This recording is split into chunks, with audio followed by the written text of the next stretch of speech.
Thanks again for joining us. My name's Kevin. I'm one of the event hosts here at Powell's Books. And before we begin, I want to encourage you to check out our lineup of upcoming virtual events by visiting our website at powells.com. And if you don't already do so, please follow us on social media, on Twitter, Facebook, Instagram, and our YouTube channel.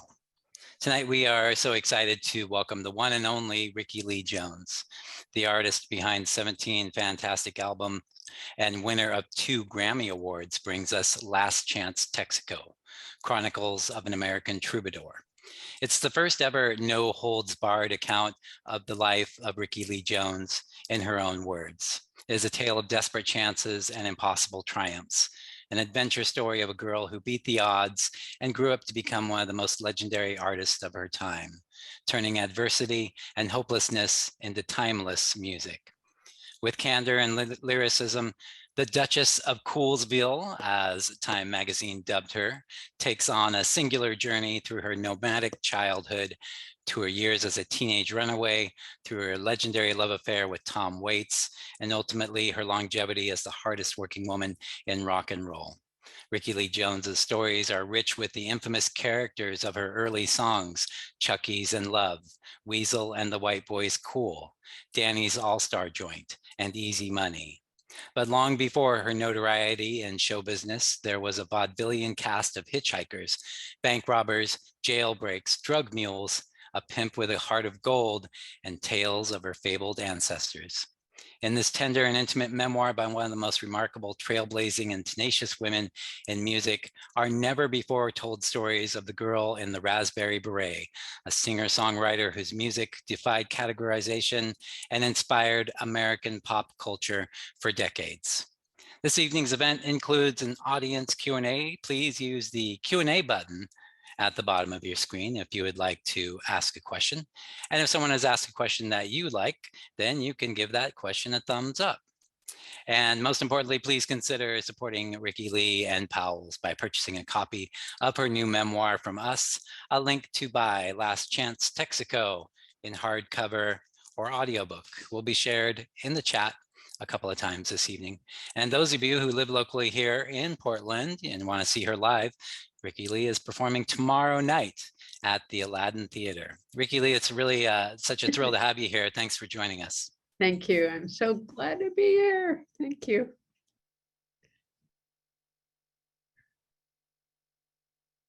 Am I still there? Just in case I'm still there. Hi, everybody. You're all there. It's your show now.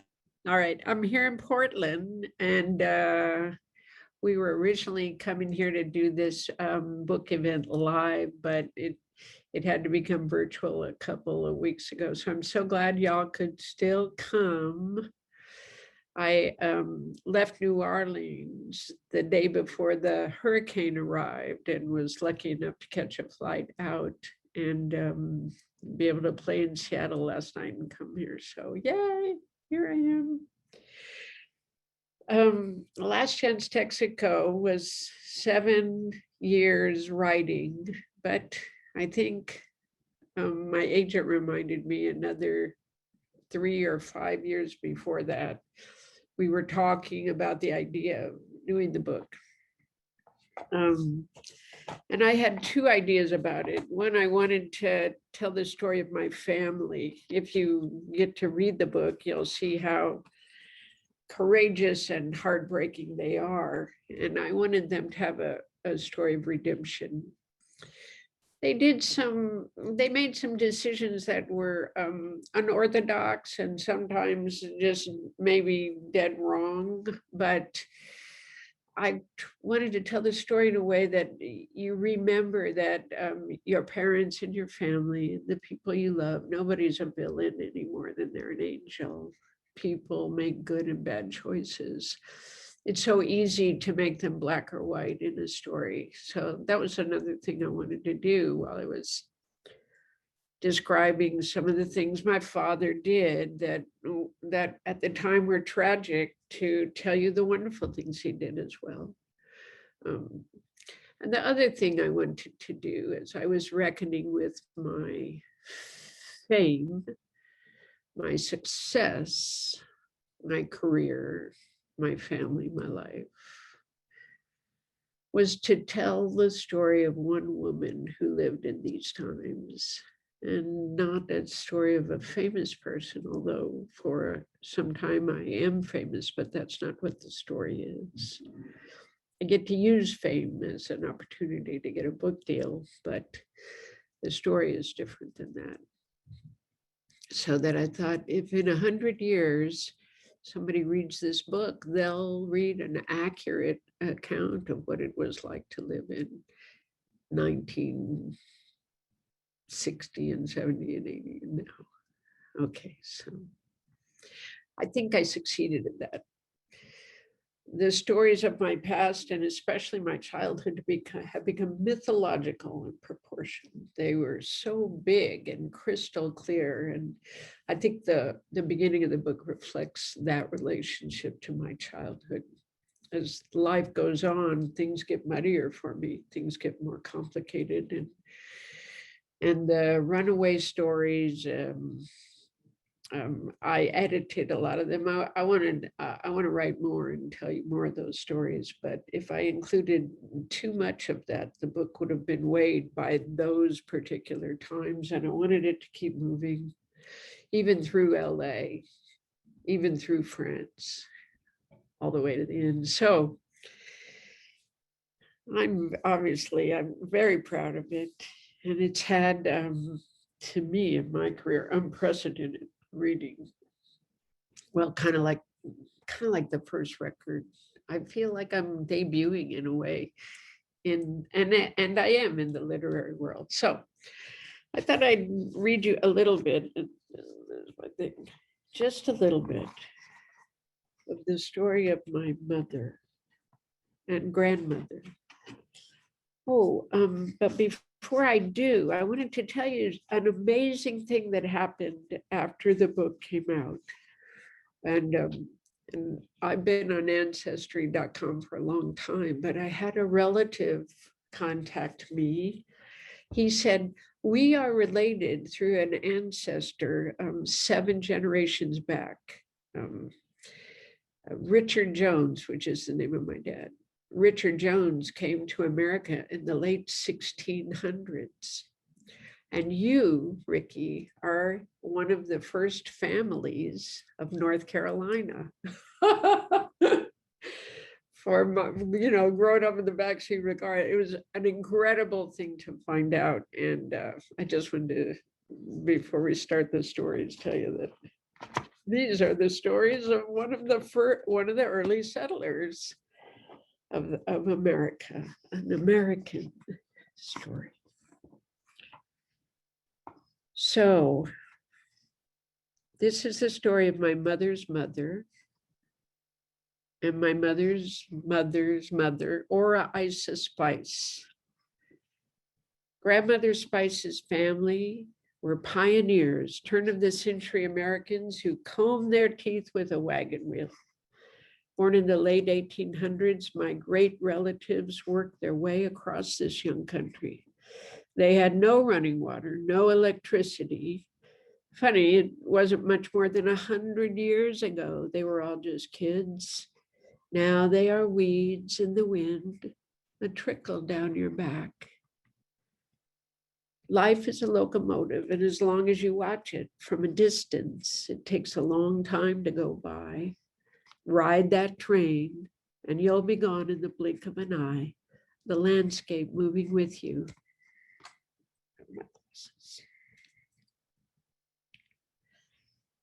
This is called Night Train. By the time Grandma Peggy was 20 years old, she had 3 children and was fending for herself while Grandpa Jim was camping out. While Grandpa Jim, came back from World War I, was camping out in the fields of Ohio. He lived as he did back in France, sleeping under trees and building campfires. He never fully returned from the war. In one of those fields near a farm that had just been robbed of some chickens, the sheriff found Grandfather roasting a bird under the stars. The judge sentenced him to a year in prison for stealing chickens, and While Jim was in prison, Peggy gave birth to their fourth child, a blue-eyed girl named Betty Jane, my mama. With James Glenn in jail, Richland County officials took a personal interest in the Glenn children. They removed all three sons from Peggy's custody, but for the next few years, Peggy managed to elude the authorities and keep her baby girl. She'd already lost her boys and her husband. She was not letting go of her daughter for anybody. Baby Betty was sleeping in Peggy's bedroom when the social worker came to take her away to the orphanage with her brothers. The social worker had official papers and a police officer with her as she pounded on the front door. Peggy hurried to the bedroom and gathered up my mother and climbed out the window. Peggy went running as fast as she could through the cornfield with my mother in her arms, leaving the social worker still standing on the porch. The social worker took Peggy's flight personally and would pursue Peggy as if Betty were her own child. Now, I heard this story of Peggy running through the cornfield so many times that it became my story too. I was there inside of my mother, inside of her skin as she ran for our lives. My daughter too, somewhere inside of me. We all ran across the cornfield with my grandmother.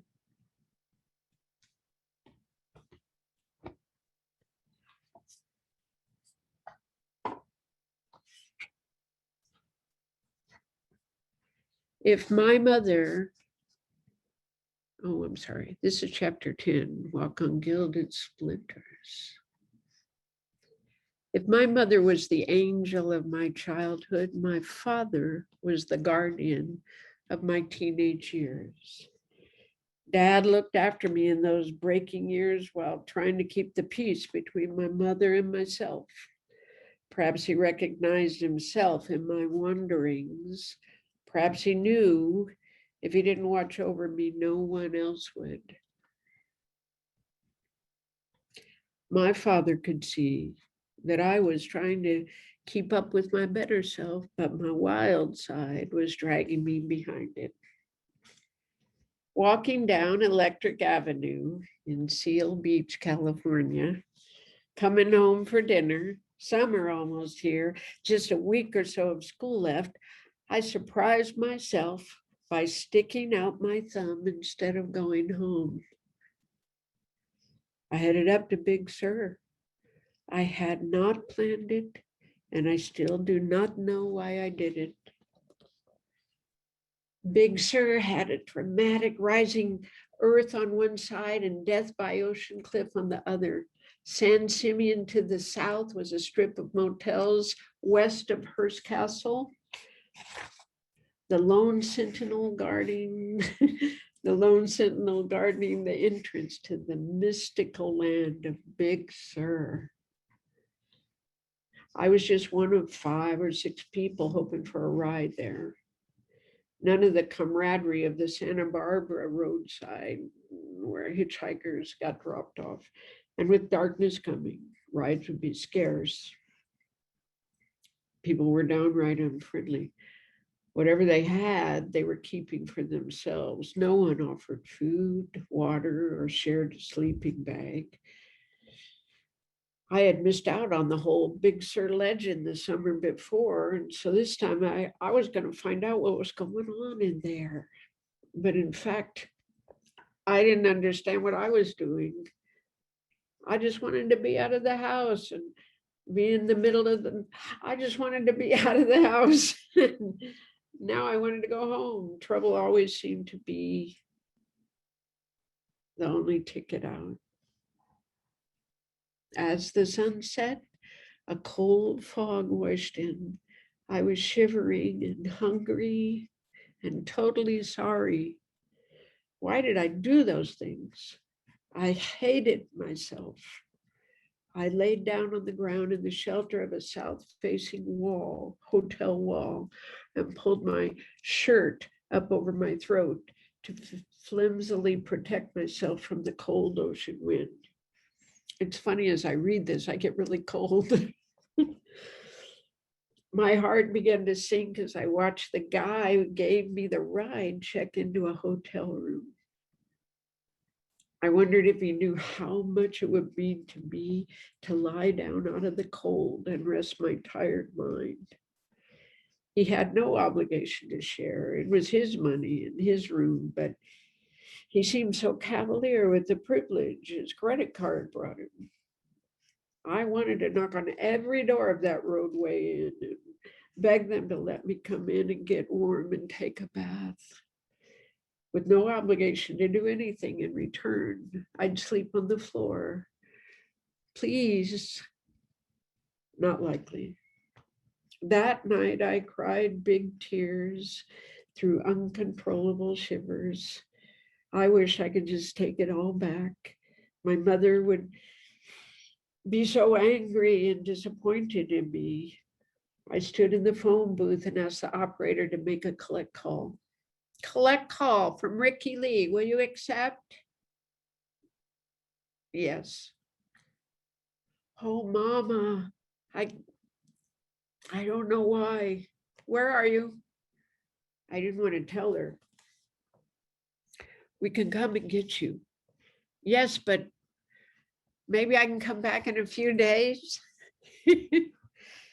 I was in the phone booth, but the conversation was only in my imagination, racing ahead of my reality. The actual conversation would have gone very badly. In reality, I made the call, but when the phone picked up at the Seal Motel, I heard my dad's voice and I hung up. Hearing his voice was enough. Disapproval is a powerful dissuader. Had I been sure of a loving, understanding voice saying with laughter, "What a goof you are, Rickie," or "We're driving up now, be safe, sit in the lobby and tell them your parents are coming," I would have turned around and come home immediately. Teenagers will kill themselves rather than face disapproval. I came to think of that night and others like it as a spiritual payment that would earn me better things to come. I would make it through that night's cold and loneliness, and I would make it through my life.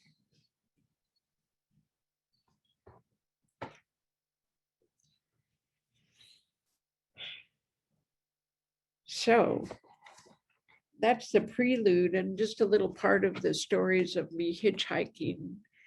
I spent 2 summers when I was 14 and 15 hitchhiking up and down Highway 1 and 101 and 5 in California. Made it all the way up to Seattle once and way down into Mexico once. A very dangerous enterprise, but somehow I passed through unscathed. And it was interesting. With each chapter I wrote, each chapter that, about a series of events that went on and on like this, I remembered things that had been hidden a long time. And I'm writing about some of these things now for the next book, just maybe 1 or 2 page stories. I like that form. Okay, so I'm going to read one more, but I'm just going to take a break for it because it's emotional to read. And I'll talk to you about, I wanted to read that because that was San Francisco, which is kind of close to Portland. And then I'll read about the Olympia part. So I'm just going to check the questions or the chats, or just take a minute doing that. And can anybody help me do that, y'all? Any Yeah, questions? I could do that. I could do that for you, I Rickie. appreciate it. Let's see here. There's 15 questions. The one that has the most upvotes is the one that says, "I've read that your cover of Rebel Rebel was David Bowie's favorite version. What is your favorite cover version of one of your songs? Well, first I'll respond to the first part. I heard that from the musician, a keyboard player who played with him in his last band, and asked him that question, what his favorite cover was. What a wonderful thing to find out. I've only heard a couple covers of my songs. I've hardly heard anybody do anything I've written. So, I heard Diane Reeves do Company once, and I heard a Scottish, so I actually can't answer that because I don't know. I only know one cover that Daryl Braithwaite did in Australia. He recorded the horses back in the 80s. So I'd have to say that's the favorite one because that's the only one besides Diane Reeves, God bless her, that I know. So. There's a interesting question here from Joshua. It says, as a musician and artist with complex PTSD, performance and public speaking seem to be my nemesis. I am smashing the demons of my past by writing, and soon I hope more performing. I'm curious if Rickie Lee has any tricks or advice about this kind of fear, and if she has ever experienced it. All my love, Joshua in New Mexico. Oh, hi, Joshua. I have this one little thought that has really helped me when I, 9 out of 10 times, not every time, but when I find myself facing a show that's larger than life, that I've made too large. And that is, everybody in the audience paid money and went through a lot to travel to come there. They already love you. Your only job is to love them back. And once you accept that, it's pretty easy to go out on stage and sing because you have nothing to prove, nothing to gain. It's already been given. And, so much of what we do is to get something in return. And our motivations can be suspect, even though they're not, but they can seem suspect. If I'm nice to you, will you love me? But when you perform, you've already won so much love, and you're just the guardian of the song. So you can find a lot of ways to go out and offer them up. You can be shy. People will come in sometimes if you're shy, but don't for one moment think that you're not loved. And go out there and love back. Thanks for that. Another question says, sorry about your loss of Chucky. What's your favorite memory of him? There's too many memories of him, but I'm going to try one. So, and in fact, I wrote this. I wrote a little letter to Chuck just before he died. He died before he got it. But at the end of it, I said this. Chucky used to always like to imitate Rod Steiger in the heat of the night. You got a job to do. You better do it. So that's my favorite bad impression of Chuck, doing an impression of Rod Steiger. But that's my favorite memory of Chucky doing Rod Steiger. That's great. Another question here says, how did motherhood impact your view of the decisions you made as your young self? And how did it affect your appreciation of your mother's support? Yeah. Well, it impacted me so profoundly. It's like the invasion of the body snatchers. The moment the child is born, you're a different person than you were a few moments before, and there's no going back. That's how it was for me. She matters most, not me. And up until the hour before she came, I mattered most in my life. I was the center of my life. So that's a profound change. And I think that happens to most parents, and how it affects my job and probably a lot of women who work in this kind of field in the public, is that you must recede. So much of this job is perpetuated by your love of self, and that's good. That's okay, because people are drawn to that. And even if you hate yourself, there's a love of self that's profound enough to set you in front of people to sing your songs. You can't not love, like I said before, in order to. But when you have a child, none of it just doesn't matter as much. That's not my job anymore. My job is to raise this human being. That's the most incredible job of all. And so I think it impacted my work profoundly, my career, myself. Once I felt I could, and that took a really long time, but once I felt I could start to withdraw from that job that burns out on her own, I've begun to turn my focus back to my work, and wrote the book, finished the book. I'm out here talking with people and doing this job again with a healthier view of it, because before I had a child, this job was all I had. So it was my child, my boyfriend, it was everything. And I like it a lot, but it's not everything. And so I have a lot more fun doing it now. Thank you. There's a question from Terry. It says, I have a collection of a few fictional stories you wrote. I think I purchased it at one of your magazine concerts. It's a small pamphlet. Do you remember it? And are you writing any fiction these days?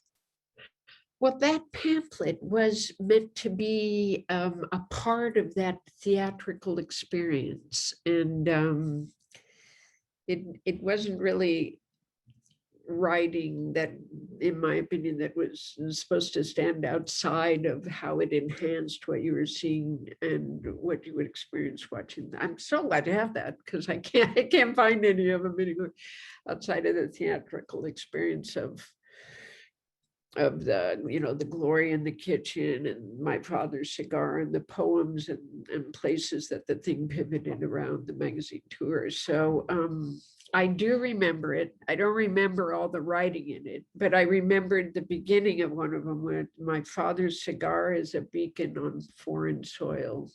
It was never a light that could bring you home. That's what I remember. I know it was a lot longer though.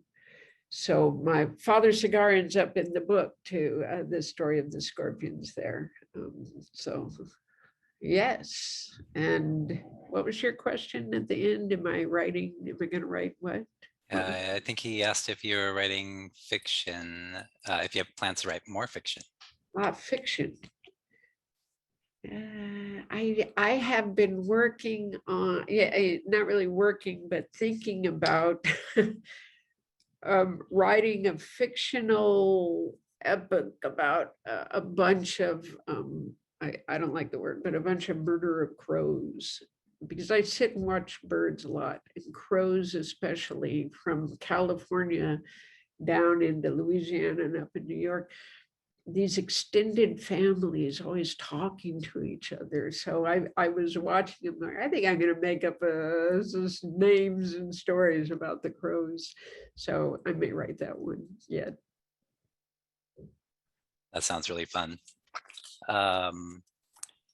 Let's see, kind of a funny question. It says, what's on your bucket list? Crow conventions. I do have a kind of bucket list, I guess. I want to see the Northern Lights. I took a gig up in Alaska a couple of years ago, and it snowed the whole time. But I was really hoping I'd see the Northern Lights. It's my dream to see the Northern Lights.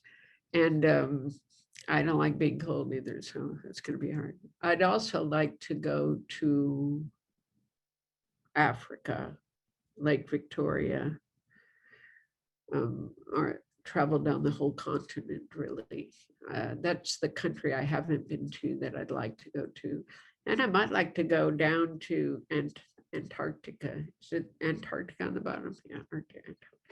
Um, and see extreme places on the earth, or I'm really kind of a bird watcher, so that could be a great motivation to go places. Those are the things I most like to do, is watch bugs and birds in the sky. That's great. A kind of a craft question here. Someone wants to know how you wrote the book.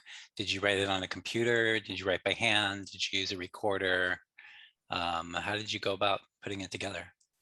Pretty much always on the computer, which was a lot of trouble because I don't know why, but I'd write for 4 hours and then I'd erase it.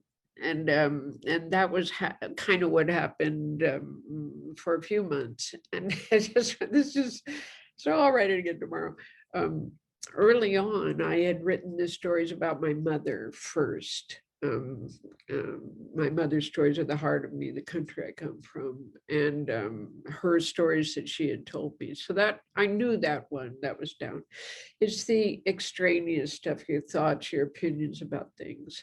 And I think that one reason I kept accidentally erasing stuff was part of the distilling of the book, was, because I would write, think it was great. And I read it the next day and go, this is just tedious. This is, who cares? Was learning, how to really write.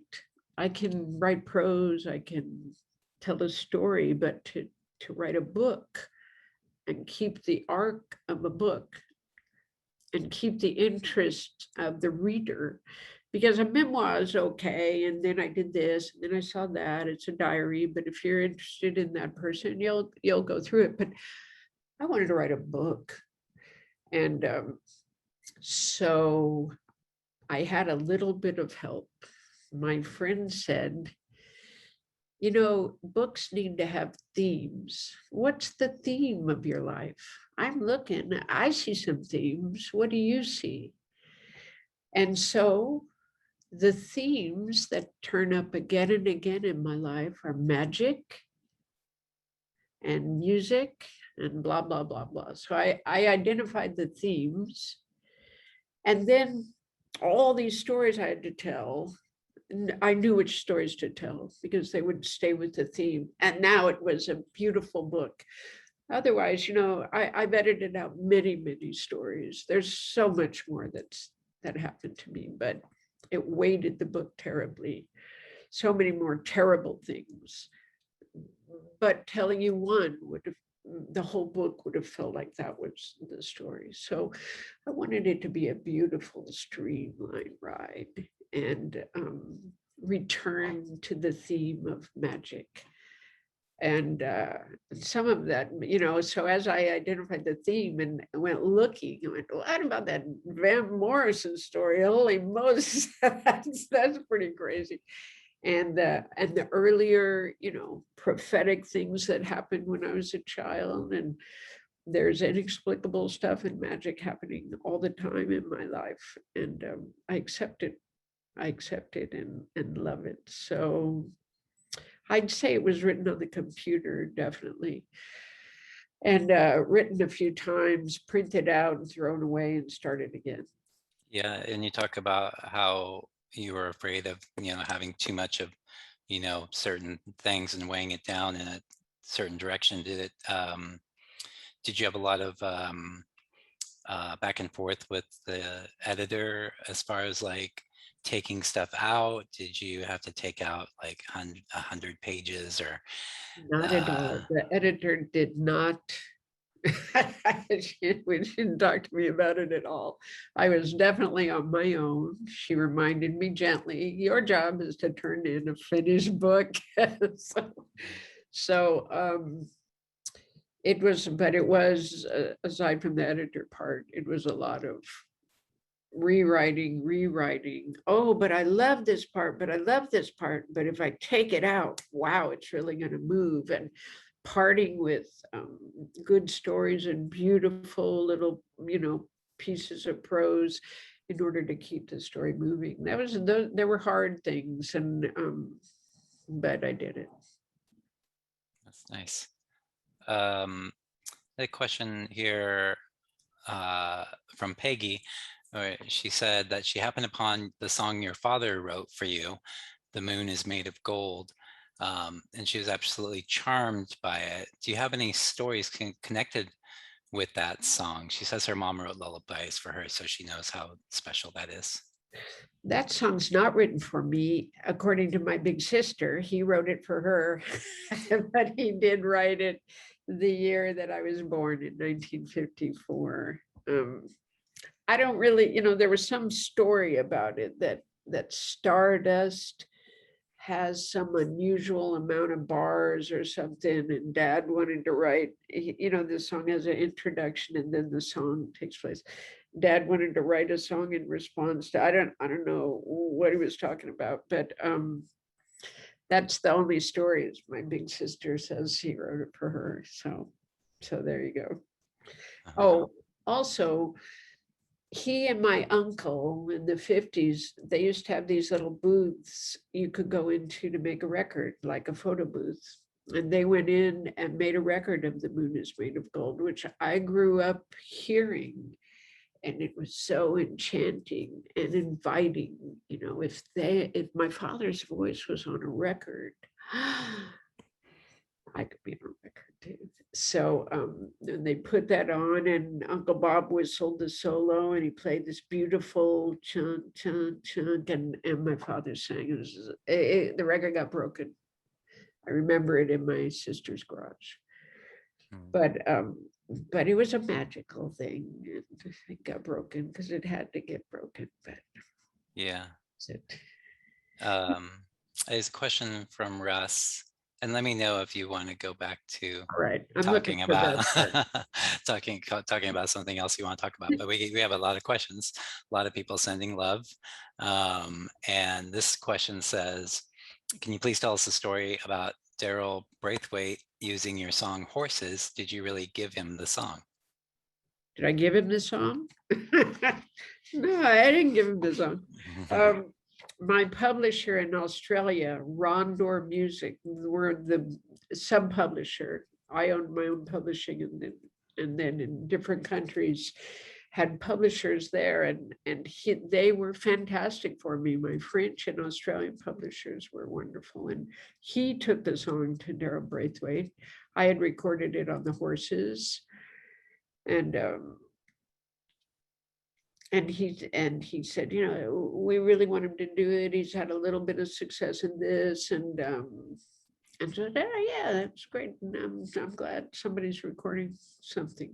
And it was a long, it was well into the year before I knew that he'd had such a hit with it. I'm sure we got paid plenty. I hope we did. But I didn't know how big the song had become until I went there. I describe it in the book pretty well, but I went there about 10 years ago, maybe.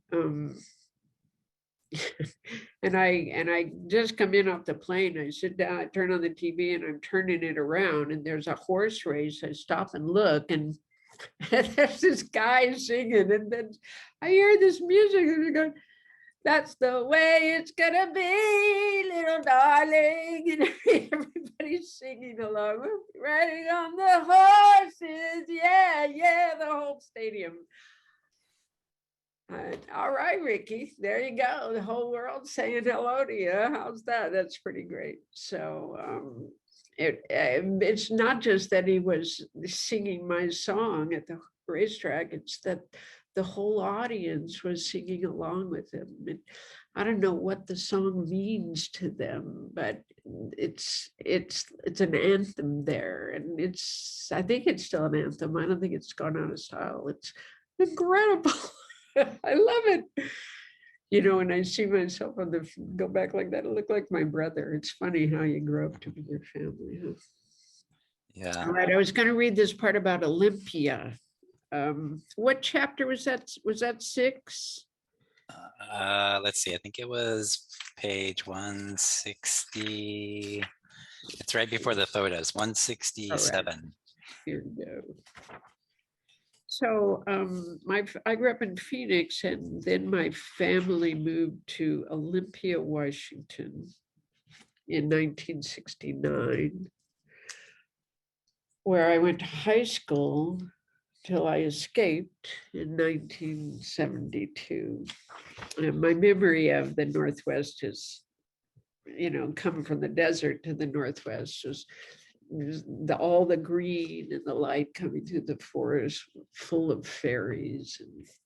And I really hated the rain. It was very depressing, but it was a pretty place and very different than it is now. It still had forests in it that were easily 100 or 200 years old, all the way driving from Portland to Olympia. You can't see that now. So it's amazing to live a short life, but to see so much change in the earth in the time that you're here.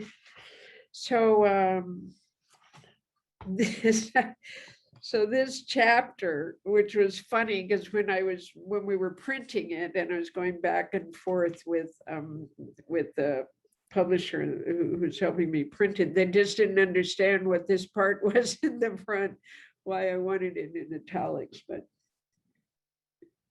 this is the beginning of this is the story of my girlfriend Julie and I laying in her bed all night high on acid. I don't know what we were thinking. We dropped some acid about 8 o'clock.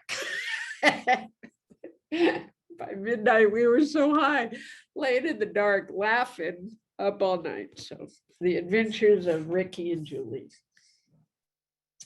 Julie lit a match and the dark exploded into strings and paisley patterns, comets of gooey, viscous light.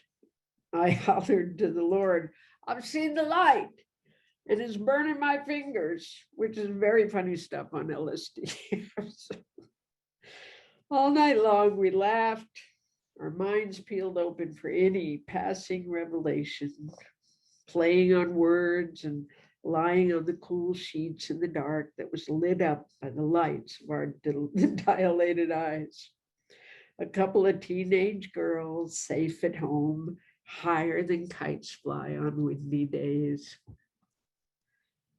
I slipped through school with a B average in spite of not being able to read very well. I could read, but I could not concentrate. My mind drifted beyond the page. My imagination was far more interesting. The beginning of every school year, I always had high hopes. By November, the idea of reading an entire chapter in any subject was simply overwhelming, and I abandoned it. I don't know how I passed tests, but curiously, I did much better than most of the class. In hidden places around our little trailer in the court of King Arthur, it was called King Arthur's Court, I would make out with my boyfriend, Eddie. Eddie was the first boy in Olympia to challenge the school board and win the right to wear long hair at school. His hair was to his waist, and he was a good kisser. But Julie had a spirit that teenagers were drawn to. I preferred her company to his any old day. When I started at Timberline High in Lacey, it was already 4 weeks into the sophomore school year. Timberline was a non-traditional school, inspiring young people instead of teaching them by rote. The success of an early alternative school in England called Summerhill rippled into my local school system, which was trying to be current and to integrate the new ideas of this social revolution. Problem was, our faculty was not totally committed to the idea, and without absolute confidence and guidance, this free-for-all was never going to work. I brought my guitar to play during free periods and introduced myself to people. They told me about another guitar slinging girl. Really? Ooh. We arranged to meet at a free period. Julie walked right up to me like Wyatt Earp in the showdown at the OK Corral. She pulled out her finger picks as if they were bullets and carefully applied each one. I handed her my guitar. When she played Sugar Babe by the Youngbloods, she slapped those finger picks against the strings with authority. I would never be able to play like that. I was humbled. Could I try? She handed me my guitar to me. I played the opening notes to Sweet Judy Blue Eyes, an ambitious reply. I did my rendition in regular tuning, not easy. I had taken aim and hit my mark. Respect. We respected each other right away and were destined to become the best of friends. Julie would teach me jazz chords that ended up in Chucky's in Love. We were on the frontier of the teenage wasteland of high school, sharing our food, the music that kept us both alive. We understood each other as only musicians can. If you smile at me, I will understand. That is something everybody everywhere does in the same language. My brother now owned a pool hall, and Julie and I learned how to play pool there, listening to Yes, Roundabout, over and over on Daddy's jukebox.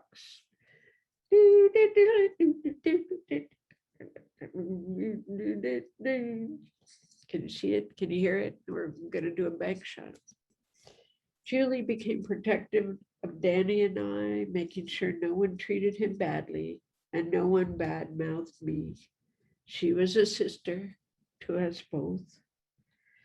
High school was smoking pot out in the woods and then pacing back and forth in our cars as we drove to one end of town and back again endlessly. We would sometimes park at the tiny airport to watch the moving lights in the sky grow into massive airplanes landing over our heads. And that didn't happen very often. And sometimes we'd stand on the brewery bridge and look down into the water. We also meandered through cemeteries or met up with our friends to crowd into a booth at the ribeye, smoking and laughing and having fun. This was a misprint, but we got it fixed in the new one. It says red eye, but it's the ribeye. We were at the very end of the hippie movement when it went into its slow death spiral. And at the beginning of the 1970s, we lost friends to the Vietnam War. It seemed like every boy who went came back in a casket. Noble elements. Vice Principal Bozak was the real-life version of Dean Wormer of Animal House. He eventually dismantled this alternative school in favor of a traditional school with a regimented curriculum. There was an ideological battle being fought in high schools across the country about orthodoxy of education. We hippies were the foot soldiers sacrificed on the front lines of this battle.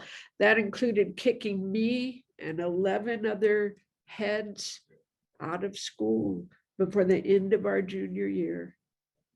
Even long-haired students who didn't touch drugs and carried straight A's were ejected from school. We would have been part of the first graduating class, but Bozak was determined to strike a blow against long hairs. No hippies would make it to his school's graduation podium.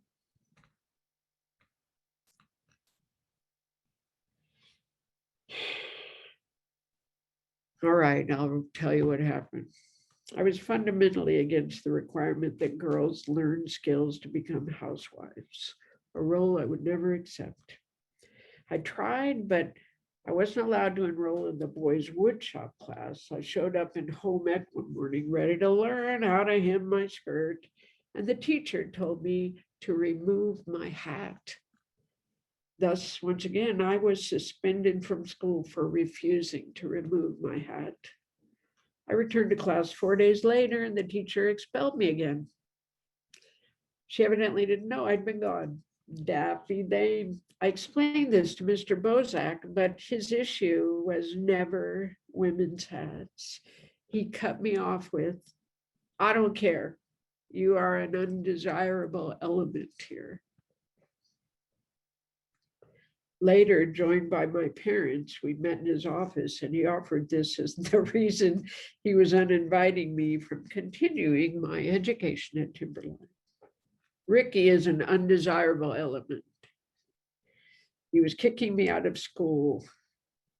It was too much for my dad. My parents had been fighting to keep me in school, but now the fight was over. Father recognized the situation for what it was, and he stood up from his chair and hissed, I wouldn't let my dog go to your school. I thought he was going to punch Mr. Bozak right in the jaw. I was so proud of my parents. As we walked through the Timberline High School parking lot for the last time, I felt part of a family of rebels. My parents understood what I had gone through, and they righteously defended me. We were hoping we could reason with Bozak, but a small town authority was all he had. Though it was horrible to be kicked out of school, I had my family fully behind me that day.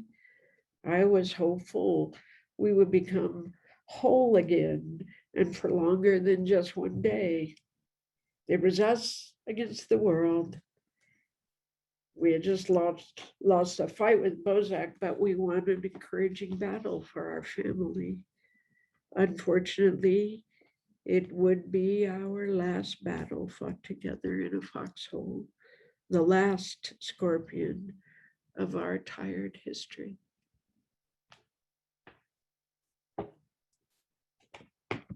Olympia. And I wonder where Julie is.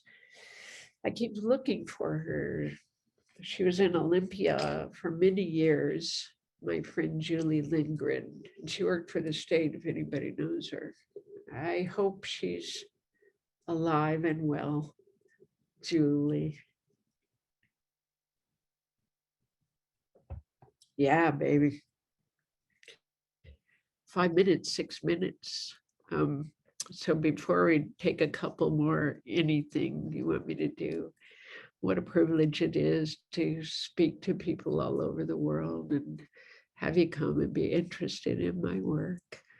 It's everything I would have ever dreamed I could do or be when I was a little kid. And look, I get to do it just the way I wanted. It's so cool. So thank you. All right, any other question you want to send my way? Let's see, I'm looking through the Q&A here. Hello, chat. Let's see. There's one that talks about New Orleans. Lori says, I love listening to your book. It made me laugh, cry, and feel all the feels. It's truly a gorgeous read. Do you feel like New Orleans will stay your home base? And she says, see you tomorrow at the Aladdin. Oh, good. I hope everybody flies out here and goes to the Aladdin. And if not there, go to Boulder. It's going to be good. What was the question? I forgot. What was it? I was reading somebody else's question, so I forgot. Yeah, let's see. What was it? You're looking. I'm going to answer this other question. You asked about Danny, and New Orleans. Oh yeah, I'll come back 1 second. Okay. You asked about Danny, and I actually purposefully went back and put him at the end of the book and told a story about him and that he was still with us and where he was living. And beyond that, I think his life is his privacy. And he's with us, he's alive, he's in Washington State. But thank you for asking. He'd be glad that you did. New Orleans, yes, I think so. I mean, in my life, I've learned not to say what's going to happen in the future because you don't know, but I've been there 10 years almost, and I feel kind of content there, and I appreciate the lifestyle. It's kind of harkens more to what life was like when I was a little kid. Maybe Phoenix was a little southern, I'm not sure, but people are very friendly there. I mean, you kind of have to be friendly, or you don't want to go live there. You walk out your door, people are going to engage you and talk to you, and every stranger you pass will look you in the eye and nod and smile or say, "Hello, ma'am. Hello, Miss Rickie." And I like it a lot. It's pulled me out of a personality that can be very isolated, and made me part of the world. It's too bad about the weather, but oh well. They're a hardy bunch of people, and they teach me a lot about taking care of myself. You know, being a rock star, you get used to other people taking care of you, and in New Orleans, you got to take care of yourself. So I think I'm probably going to stay there unless I go live in Italy someday. I mean, it'll be a long life still yet to come, hopefully. So who knows? Yeah. A question about your relationship with Tom Waits. Has Tom spoke to you about the book or had a reaction since the book has come out? I think I've probably said many times in many interviews that Tom and I haven't spoken since 1981. So put that in your pipe. Somebody asked, is it harder to write songs than it was to write your book? What was the process like? Are they different processes? Very different. You know, a song is just a few lines, and you say a lot with impressions that the listener fills in. You get to work with melody. So I can say I like you, or I can say I like you, and you'll do something else with that because of the melodies. I can say I like you. So those melodies take you, you know, they fill in so much other stuff. And because of that, we can just use a few lines to tell a story. So writing without melody is fun, you know, and but yes, language is involved, but they're very, very different jobs. To be a composer and lyricist is another little art, you know. Yeah, and frankly, once I understood that if I had themes I returned to in the book, it began to unfold itself. Writing a song is pulling some kind of elusive thing, in my case anyway, out of my subconscious and into the conscious world and putting it, it's almost like making a piece of architecture no one can see, but they all know it's there. They feel it through their ears. And it's a bit of magic, and it is very hard. It's very rewarding and thrilling, but it's really hard because you want it to have legs of its own, not be too abstract and not be like repetitious. So to create a new piece of music is, you know, in my case, takes many years, and Yeah. I am working on new music. Yeah, I guess that leads into the next question that I'll have this be the last question of the night. Is working on the book, or did working on the book result in inspiration for new music coming, and also maybe more writing another book as well?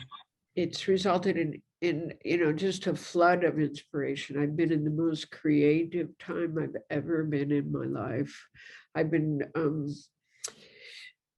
working on making parts of the book into a television show. I've been working on making the book into a piece of theater, and it's so expansive. There are so many different stories and environments. Do you want to just tell one, or do you want to tell the whole thing? And that's been thrilling. If you ask, I've got an idea. And I didn't have that for a long time. I've also been writing music for the last year and a half, and I like it. And so it's a super creative time for me. And I'm also writing these little short vignettes. Um, and if I wouldn't watch TV, probably I'd write another book. But I am, yes, it opened up, evidently, it opened up a door that had been closed for a long time. That's great. Um, you mentioned watching TV. What's your show that you've been watching lately? Oh, I love Discovery of Witches. That is so fun. I just discovered it in its second season. And I tend to watch magical and sometimes scary stuff, but I've tried to quit watching the scary stuff, even though it relieves my mind in a way. It also, like if you watch something like Legend with the Tim Curry as the devil, but that devil will end up in your dreams. So I've tried to be more careful about what I watch, but I like things that have magic in them. What about books? What are you reading? Well, like records, I tend to return to the same books. Once I find one I like, I want to keep going there over and over. So I like to read Ursula Le Guin's, who lived just over in Vancouver. Yeah, her trilogy of A Wizard of Earthsea and The Farthest Shore are books, even though they're supposedly for young people. I am a young person, so they're wonderful, potent prose, and I read them often. Once in a while, I read A Winter's Tale or something bigger and headier, but I just like to keep going. Or I've always got The Hobbit open, so I'm always in other land. That's great. It's been such a great time listening to you talk and tell stories and answer people's questions, and also just to see the support and love coming from everyone through the Q&A and the chat tonight. Really lovely event. And speaking of the chat, I'm going to post now the link to our YouTube channel. So if people want to go to our YouTube channel, this talk will be showing up there sometime tomorrow. If you have friends that you think should see it, or you want to tell people about it, you can tune in there tomorrow and pass the link along to people. Tell them about the book. Tell them about the book. Speaking of the book, I'm going to paste the link to the book here. And there you go. Last Chance Texaco. That was my car, like. 1957 Lincoln. Yeah. Is that a raspberry beret? It looks white to me. It was white. It's a white beret in the slightly pink car. Well, thanks so much, Rickie Lee. Thanks everyone for tuning in, and be sure to check out powells.com/events for other upcoming events that we have coming up, and go out and buy the book. Go see Rickie Lee Jones tomorrow night at the Aladdin Theater. Beautiful venue. I'm sure it's going to be such a good show. So we always have fun there, and how lucky we are to have Powell's and other independent bookstores supporting folks like me and making room so we can have chats with our fans. Thank you, and I look forward to when you open your door again. We can come in and browse. Oh, it's open. We're here. Oh, it is. Yeah, come on down. Oh, I'm coming. We're down. Still open for a couple more hours. Come on down right now. All right, I'm here. I'm coming. All right, Rickie Lee. Thanks everyone for tuning in tonight, and have a great evening. Thank you. Good night, everybody. Good night.